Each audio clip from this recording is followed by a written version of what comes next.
Os candidatos do presidente da Venezuela, Nicolás Maduro, venceram com facilidade as eleições municipais. A vitória dos chavistas era previsível depois que os principais partidos de opositores decidiram boicotar a votação para prefeitos. Eu quero comentar-lhe e informar ao país. Quero informar ao país que ganhamos mais de 300 prefeitos dos 335 que o país possui.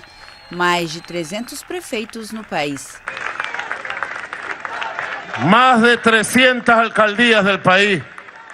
Ao boicotar a votação, os opositores destacaram que seu grande objetivo é a eleição presidencial, para a qual aceitaram uma negociação com o governo em busca de garantias eleitorais. Mas Maduro afirmou que os partidos dos opositores Henrique Capriles e Leopoldo Lopes, entre outros, serão excluídos da eleição presidencial de 2018 por se negarem a concorrer nas municipais de domingo e pediu a seus seguidores que se preparem para grandes vitórias em 2018. Os alcaldes e alcaldesas